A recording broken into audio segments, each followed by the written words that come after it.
Welcome to this session on inheritance and polymorphism. In our previous lecture, we explored advanced class relationships. We saw how classes can interact through friendship, association, aggregation, and composition. Now we take the next big step, that is understanding how classes can form hierarchies and share or extend their behavior. So this brings us to the powerful concepts of inheritance and polymorphism. So in this session, we will explore the following major topics step by step.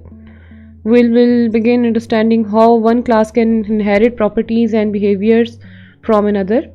We will see different types of inheritance, including single, multiple, multi-level, hierarchical, and hybrid inheritance. Then we will see access modifiers, that are public, protected, and private inheritance modes. Next, we will see function overriding, virtual functions, dynamic polymorphism, and finally we will cover abstract classes and pure virtual functions. So by the end of this session, you will not only understand these concepts conceptually, but also see how to implement them in C++ through step-by-step examples. Before we dive into code, let's remind ourselves that why inheritance exists. Inheritance models and is our relationship in which a derived class is a specialized form of a base class. So it gives us code reuse. Derived classes can reuse the base class data and behavior instead of repeating the code. Next, polymorphic design. Base class pointers can refer to the derived objects, enabling interchangeable behavior. And finally, a natural way to model hierarchies. For example, shape, circle, employee and manager, vehicle, maybe drive to car or a truck. So now let's explore the different types of inheritance in C++. The various ways one class can inherit from another. Inheritance allows us to represent real-world hierarchies and to reuse existing behavior instead of reinventing it. But depending on how many base classes and derived classes are involved, inheritance can take several forms. Each, you can say, is suited for a specific design need. So C++ supports five main types of inheritance. Single inheritance with one base class and one derived class, multiple inheritance with one derived and multiple bases, then multi-level inheritance, which is a chain of inheritance, hierarchical inheritance with one base and many derived classes, and finally hybrid inheritance, in which there is a combination of the above mentioned categories. Single inheritance is the simplest. One derived class extends a single base class, and it is used when you want a straightforward specialization. So you can see in this example, animal defines a common behavior, eat. Dog public animal, basically this line declares that dog inherits animal's public and protected members. In main, d.eat shows code reuse. Dog didn't need to re-implement eating. So you use single inheritance when there's a clear is-are relationship and no need to combine unrelated bases. Next is multiple inheritance. So multiple inheritance lets a class inherit from more than one base. So it is a powerful but can be more complex, especially when the bases share members, the diamond problem. So we will look into that problem soon in a moment. So you use multiple inheritance when a class truly is both of two different types. So here duck inherits behavior from both flyer and swimmer. D.flyer, D.swim show how multiple inheritance composes capabilities. So if both bases had a function with the same name and signature, then calls would be ambiguous unless this is disambiguated or solved with the help of virtual inheritance, which we will cover in a moment. Multi-level inheritance builds a chain, that is A is a parent class to B and B is a parent class to C. So each level extends the previous level. It is natural when you have a layered specialization. For example, sports car inherits method from both the ancestors. You use multi-level inheritance when you have progressively specialized concepts. Hierarchical inheritance means one base class has multiple derived classes. For example, shape is a parent class to circle, rectangle and triangle. So you can say that this models families of related types. All the drive types share some common behavior from the shape class, and this is great for polymorphic collections. So we will look into this when we will cover virtual functions later on. Finally, hybrid inheritance, also known as diamond inheritance, is a combination of more than one form, typically multiple and multi-level. For example, a bat is both a mammal and a winged animal. Both of these classes might inherit from a common base animal. So this forms a diamond shape hierarchy. Animal sits at the top, mammal and winged animal in the middle, and bat at the bottom. Without the virtual keyword, both mammal and winged animal would each have their own copy of the animal. Bat would then inherit two copies of animal, and this basically leads to ambiguity. So we use virtual inheritance to ensure that only one shared animal sub-object exists. So this solves the diamond problem in C++. So in short, hybrid inheritance combines the flexibility from multiple inheritance forms but must be used carefully to avoid any confusion. Now that we understand the different types of inheritance, let's dive into one of the most and sometimes confusing aspect of inheritance, that is access modifiers. Access modifiers define how and where the members of the base class can be accessed when inherited by a derived class. So they act as a visibility rules that protect the integrity of a class while still showing inheritance and reuse. So in C++ we have three main access modifiers: public, protected and private. Each of these determines how the base class members behave inside the derived class and outside of it. In this table we see the visibility levels clearly. So public members are open to everyone inside, that is inside the class, in derived classes and even outside. Protected members are accessible within the class and by the derived classes, but not by the outside world. Private members are strictly confined to the class that defines them, and they are completely hidden from the derived classes and external code. So understanding these access level is a key to designing secure and maintainable class hierarchies. In this example, we have a simple class base. Inside the class, we have defined three data members, each with a different access specifier. So public underscore var declared under the public section, then private variable declared under the private section, and finally protected underscore var declared under the protected section. The constructor initializes all three of them with simple values that are 1, 2 and 3. Now look at the member function called member underscore function. So this function prints out all three variables. Inside the class there are no access restrictions among its own members. A class member function has a complete access to all of its data, whether the data is public, private or protected. When we call member underscore function on an object of a class base, the output would be that is 1, 2 and 3.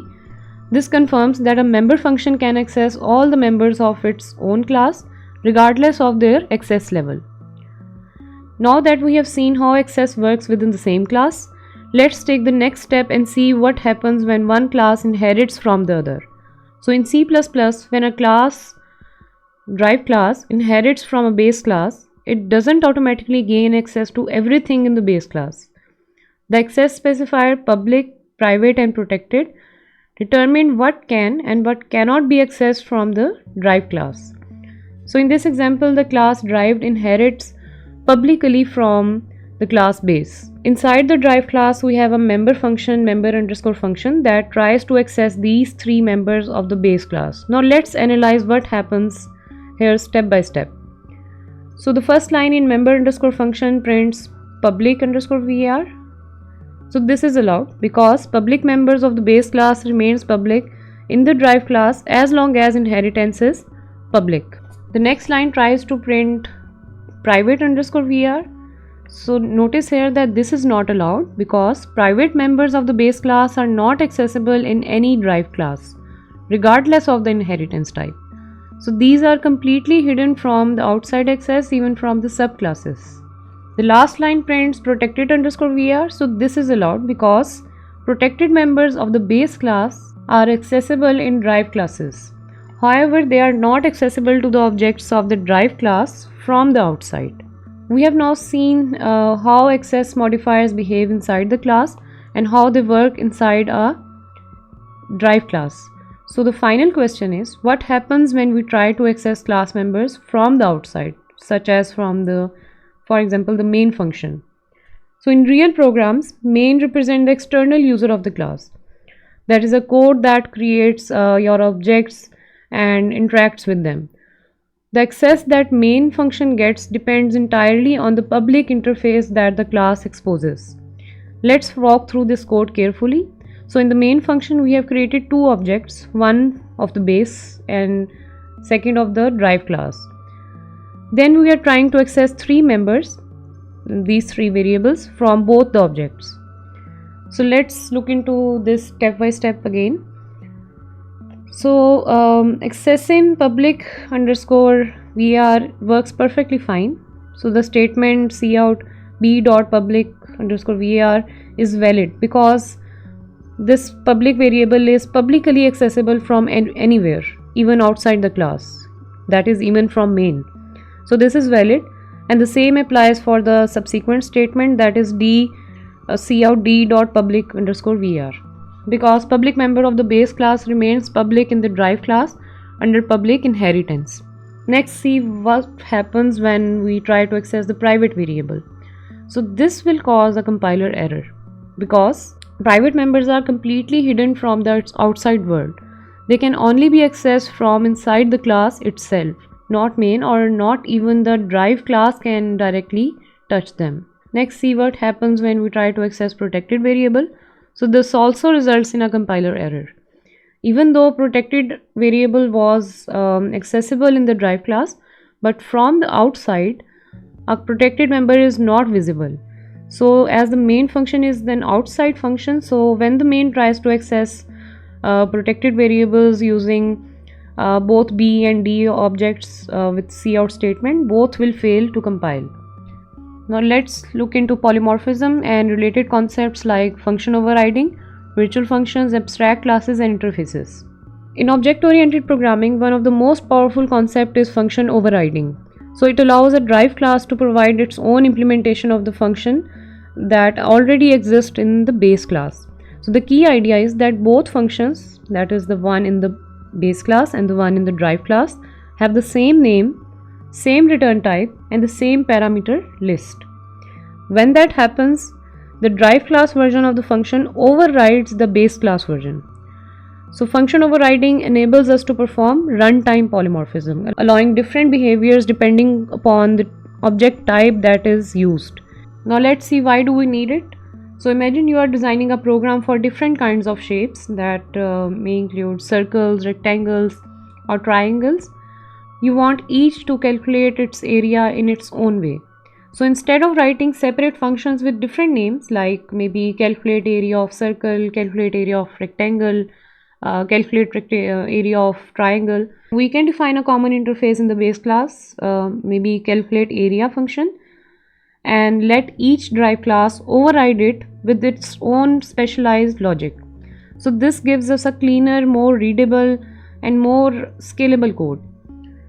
Here the base class defines a function display, the derived class defines another function display, same name, same parameters, so it overrides the base class version. When we call b.display, the compiler calls the base class version. When we call d.display, it calls the derived version because the compiler know that d is an object of derived class. So this is compile time decision since we are calling functions directly using objects. So now let's see what is difference between static and runtime polymorphism. So polymorphism means many forms. So it allows the same function or operator to behave differently depending upon the context. So we have two main categories of polymorphism, that is static polymorphism that is resolved at the compile time.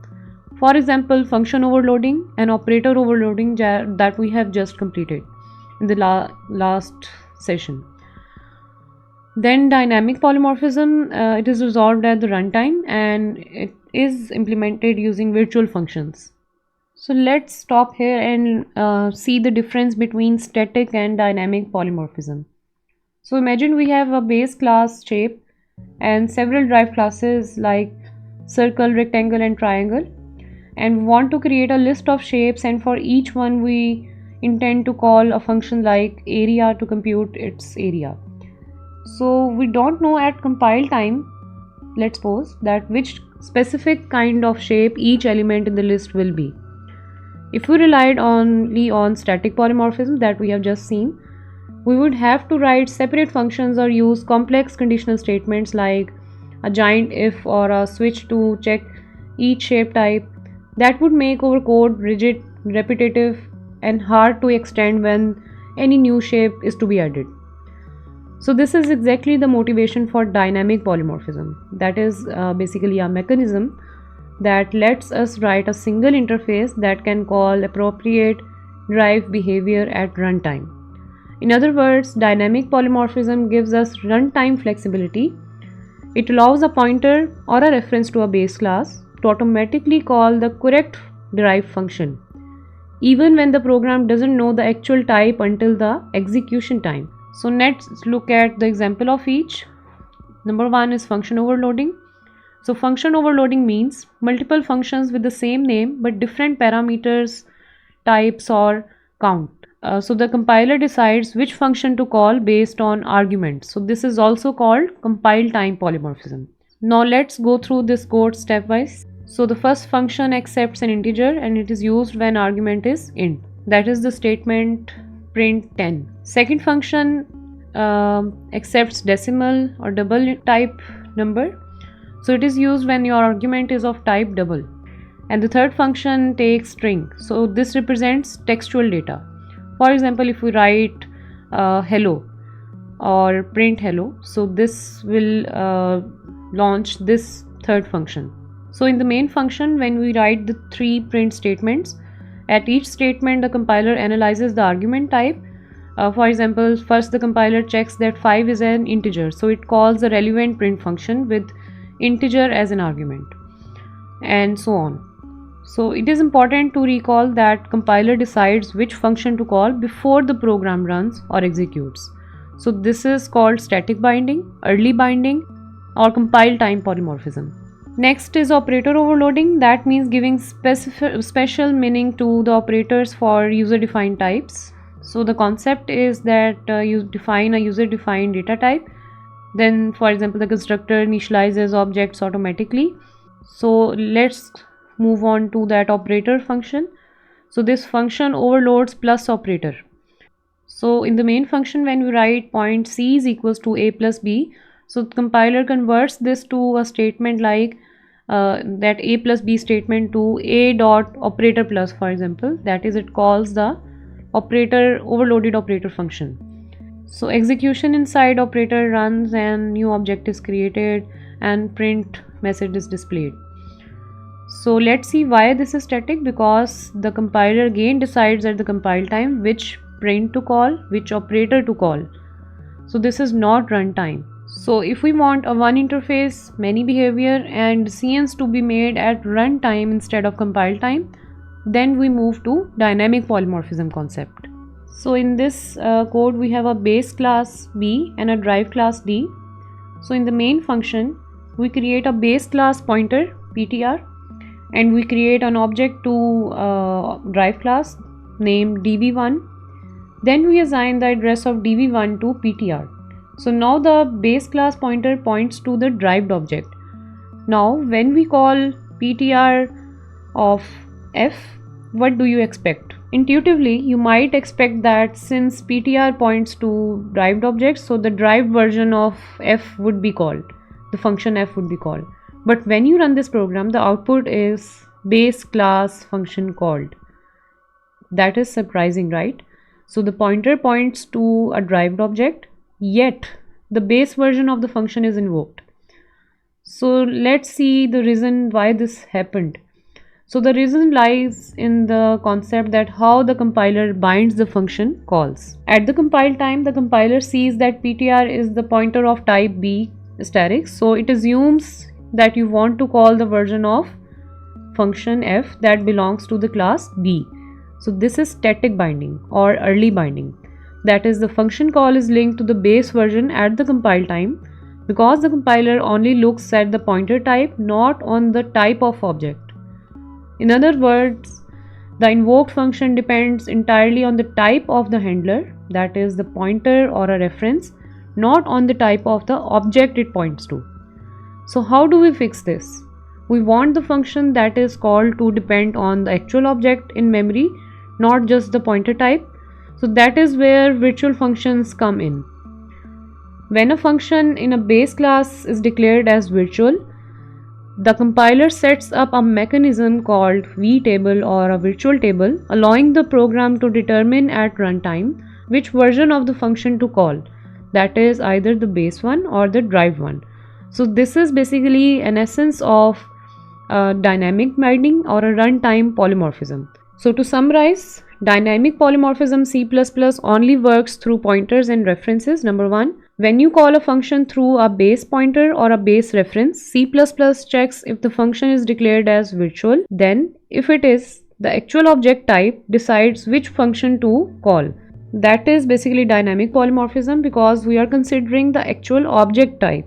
If you are not writing virtual keyword, that is, if the function is not declared as virtual, then the pointer type decides which function to call, and then that becomes static binding that we have just gone through. Now that we have seen what happens without virtual, we are ready to understand how virtual functions will solve this limitation. So a virtual function is a member function in the base class that you can override in the derived class. When you call that function through a base class pointer or a reference, C++ decides at runtime which version of the function to call, based entirely on the actual type of the object being pointed to. So this process is called dynamic dispatch or a dynamic polymorphism or runtime polymorphism. Let's walk through this code line by line. So in class B, we have declared the function f as virtual. This basically tells the compiler, do not decide at compile time which version of this function to call. Defer the decision until the runtime or execution time. Then the derived class D overrides this function with its own version of f function. In the main function, we create a base class pointer ptr and make it point to the derived class object db1. Now, when we call function f through ptr, the compiler sees that the function is virtual.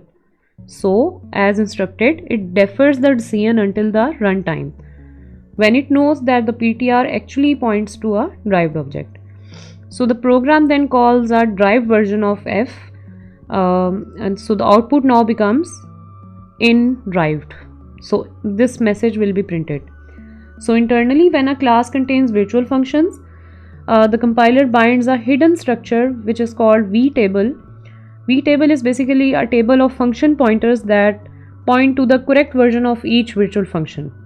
So each object of that class stores a hidden pointer known as vptr, which points to the vtable for its class type. So when you call function f through ptr, the program actually looks up the function address in the vtable of the object being pointed to. If the pointer points to a base object, it uses base vtable and calls base class version of function f. And if it points to derived object, it uses derived vtable and calls the function of the derived class, function f version of the derived class. Here we show two methods, speak underscore non-virtual, which is an ordinary function, and speak underscore virtual, that is marked specifically as a virtual function. So the derived class doc defines methods with the same name. When a method is virtual, we say the derived method overrides the base one. So override specifier helps you to catch mistakes at the compile time. Also note that the virtual destructor in the base. This is critical when you delete derived object through base class pointer to ensure proper cleanup. We create a dog but store it in an animal pointer. Then calling speak underscore non-virtual through a pointer uses a base class version because it was bound at the compile time, because we haven't used any virtual keyword with it. Then calling speak underscore virtual, this dispatches at runtime. This defers the decision at runtime. This calls the dogs overridden function because speak underscore virtual is specifically marked as virtual function. So this is how polymorphism lets a single interface, that is in this case animal class, represent many concrete behaviors, for example dog, cat and any other animal. So if a base class destructor is not virtual, deleting a derived object with the help of base pointer will not call the derived destructor. This causes resource leaks. So make base destructors virtual if the class is meant to be used polymorphically. Now that we understand both static and dynamic binding, let's step back and compare them. When each one should be used and what trade-offs come with them. So remember one thing, that static binding happens at the compile time and dynamic binding happens at the runtime. Each has its strengths and limitations depending on the situation. So static binding gives us speed and simplicity, while dynamic binding gives us flexibility and scalability. So the key is to choose wisely based on your design goal. If performance and predictability is critical, then you use static binding. If adaptability and maintainability is more important, then you should go with the decision of dynamic binding with virtual functions. So most of the real world applications combine both, that is static binding for internal operations and dynamic binding for interface driven behaviors. Now let's imagine you are building a drawing application. You know your app will support circles, rectangles, maybe triangles later. But here is the problem, every shape must be able to draw itself.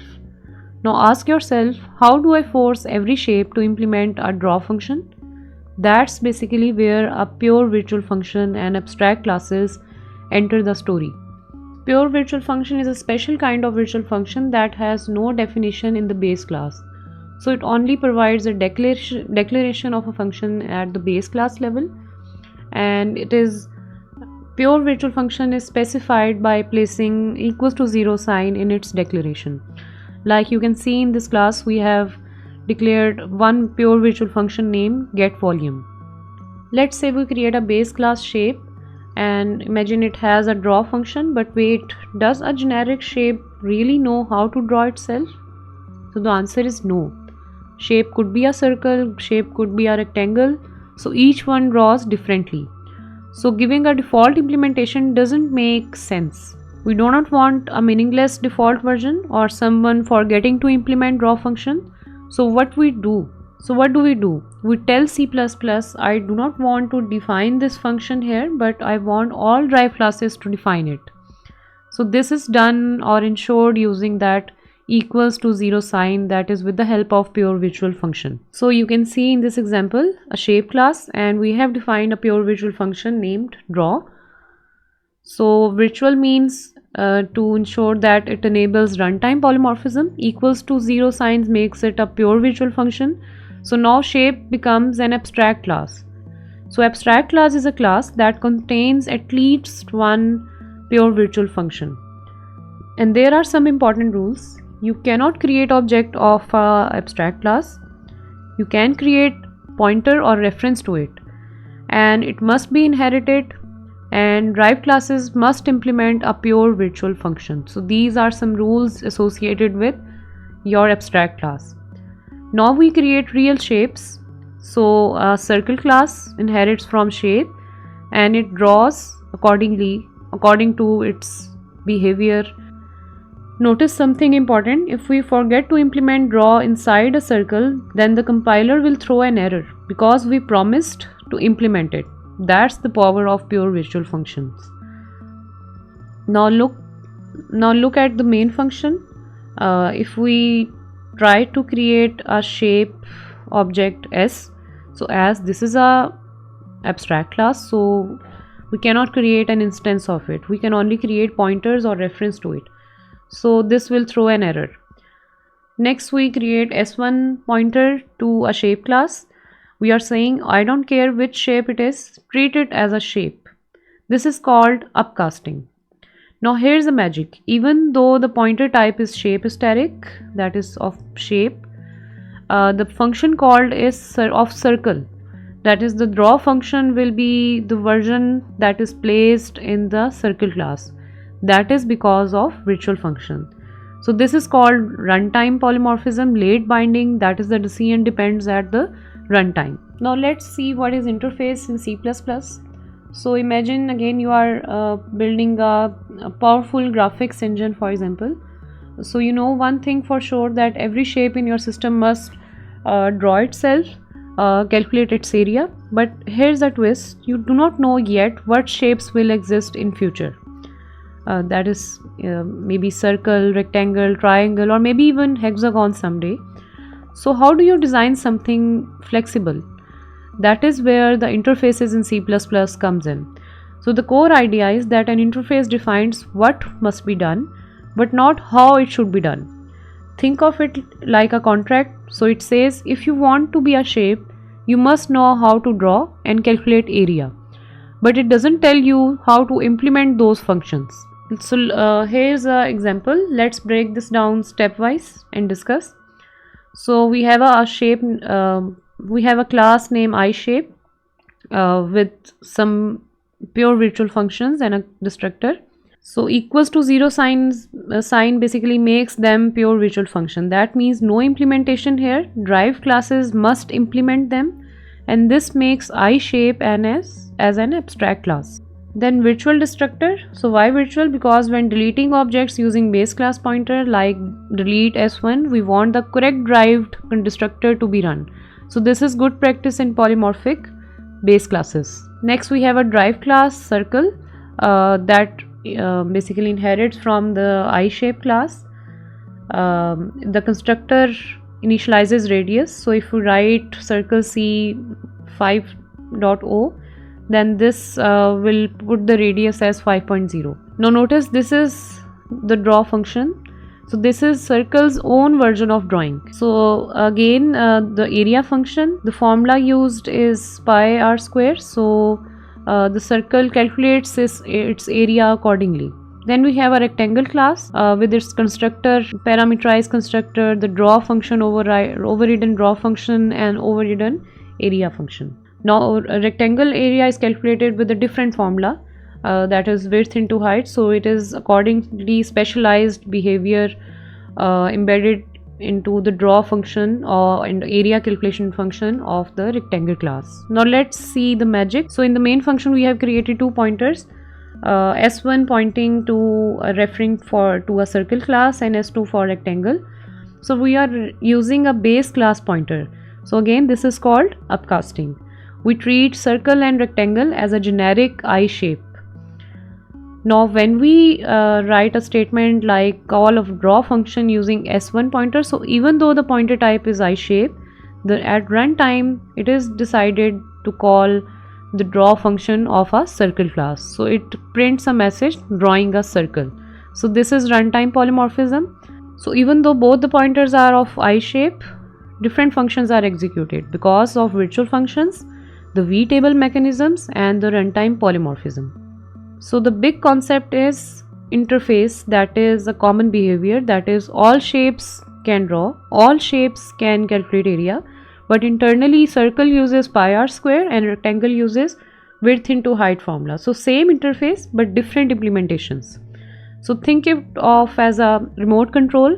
Every device must implement power on, power off, but how TV powers on is different from the air conditioner maybe. So remote defines what must exist, but the device decides how it works. So that is exactly what interfaces do. So this enforces consistency, make the system scalable, and it allows adding new shapes very easily. Now let's discuss another important concept, that is virtual inheritance. And the diamond problem that we slightly briefly discussed at the start of this session. So imagine you are building a class hierarchy. You start with a simple, you create a base class, maybe class A. So far everything is fine. Now you create two classes, class B and class C inherited directly from class A. So both B and C inherit from A. Still okay. But then you create a class D, like D inheriting from B and C. So the chaos begins. So let's visualize this inheritance structure. So this creates a diamond. So this is called a diamond problem. Let's see why. Because D gets two copies of A, one through class B and one through class C. So inside the class D, in the class D you have a show function that basically prints a value. So when you create an object of D and then write obj.show, so the compiler gets confused. It asks you which value, either it is a B's copy of A or class C's copy of A, because D contains both, as it is inheriting from the both of these classes. So internally memory looks like having both the versions, so compiler can get confused. It sees two separate A objects, so that's why it is ambiguous. As a temporary fix, you could write a scope resolution operator, that is C or B of value or C of value, but that doesn't solve the real problem. You still have duplicate A objects. So the real solution is virtual inheritance. Now let's rewrite the B and C like this. So while inheriting, you insert a keyword virtual. So class B colon virtual public A, again class C colon virtual public A. So that single word virtual changes everything. It tells the compiler if multiple classes inherit from A, share one common instance of A. So now memory structure becomes easy to comprehend. Internally D has only one A shared instance. Now let's revisit the example. We have created B and C virtually. So even though both inherit A, they do not create separate A objects. Now the value variable is not ambiguous, and if you see inside the class D, because there is only one A associated with D. So the constructor order is very important concept. When you create an object D obj, number one, the virtual base A class A is constructed first. A constructed message is printed, then B constructor runs and B constructed message get displayed, and then C constructor runs and C constructed message is displayed, and finally the D constructor runs and D constructed message is displayed on the screen. So why is A constructed first? Because virtual base classes are constructed by the most derived class. Even though B and C inherit A, they do not control its construction anymore. So D is responsible. So that's it. In the next section, we will explore file handling and templates.